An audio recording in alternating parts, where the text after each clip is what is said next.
Hey guys, I had a student ask me one of the best questions I've ever been asked during one of my lessons. What makes perfect practice in League of Legends? I had to think about this for a while, and once I came up with an answer, I decided to make this into a video because I think this might be one of the best videos I'll ever make.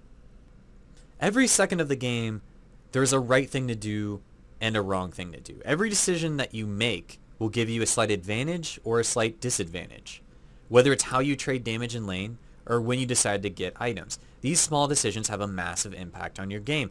High elo players are mechanically very good, but the reason why they're where they are is because they know when they're stacking advantages and they know what to do with it. That's the big difference. These small advantages might seem small and insignificant to the average player, but you can do so much with these small advantages that you accrue early. And the earlier you start to accrue these advantages, the bigger the impact on the game will be.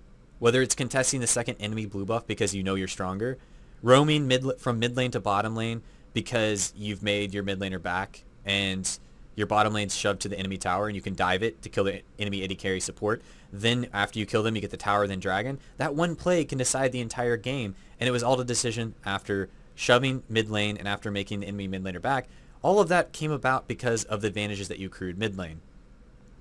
Split pushing late game as an assassin like Zed, the decision to do that can win you the game, or it can lose you the game. It depends on how you react to the advantages or disadvantages you have accrued during the game. Always be trying new things you can do to test yourself. I think you should always be trying new things. Don't fall into a cycle of doing the same things over and over in laning phase, because you won't learn anything new. Put yourself out of your comfort zone and how you play. It'll give you a new understanding of how to play and how you can play as an individual. When my real life friends watch me play, they constantly tell me that I'm doing things that I had no idea was possible for certain stages of the game. There have been games where I would solo invade an enemy buff at level 1 with something strong at level 1 like Twitch or Udyr, and I would hide in strange places and pop out and kill the enemy jungler, then escape. I could do this because I learned how much damage I could do with these champions, and I had just tried doing it before. I had randomly just done this, and with the simple idea that getting the enemy jungler behind would be a huge play, and I did it one game and it worked. The main difference between me and, say, a platinum player, besides mechanical ability, is that I'm not afraid to take risks and try new things. But once I try these new things, I adapt to the changes that I discover. It's kind of like being a scientist. You test things, you theory craft, you test what you theory craft, you see something work, you test it yourself. It's all a big system and a big cycle that you're constantly testing, you're constantly adapting your playstyle. The example I gave isn't applicable in maybe 90% of games, but it's just an idea of knowing it's possible to do.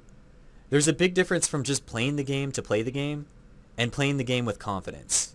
Playing the game with confidence means you aren't afraid of failing before you succeed, even if it's likely to happen.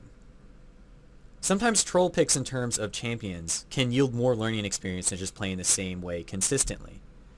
I used to get a lot of aggro when I played AP Sion mid, say 2 years ago. It just didn't make a lot of sense to some players because Sion was a melee champion, and back then only ranged AP casters would go mid, or ranged champions in general would go mid. I decided to try it because I saw that the previous patch gave Sion magic resist per level on his base stats. I thought about this for a while, and I theory crafted that Sion could actually go mid because of his wave clear, his AP ratios, and his shield. I thought that he could mitigate a lot of his harass because of the shield. So I theory craft this, and the first couple of games had mixed results. I would absolutely get crushed in some games, and I would absolutely crush in others. So I was uncertain if I should continue playing it, because people were giving me flack, and I wasn't 100% certain if it was actually good or not, because I was still in the early stages of playing it. So I kept on playing it, and the more I played it, the better I started doing with it, and the more confident I became with it. So I became convinced that my mindset was correct. Fast forward a few months later after that, Sion had reached full-blown flavor of the month. People were playing it all the time.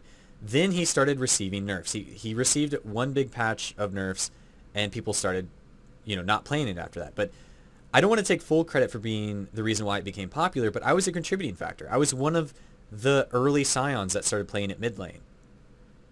Most players don't need to be creative in that aspect. You don't need to create champions and new roles or something like that, but you just need to be able to understand that the way the game is currently isn't the best way to play it. The game is constantly changing. with new patch or just ways of viewing the game. But if you're able to adapt and able to be willing to accept new ideas, it's going to give you a huge edge. Being able to play consistently is an art in and of itself when talking about laning or jungling in League of Legends. Being able to have almost near perfect CS while not dying and managing your lane in such a way that you're keeping the enemy laner at a disadvantage. It's a very hard thing to do.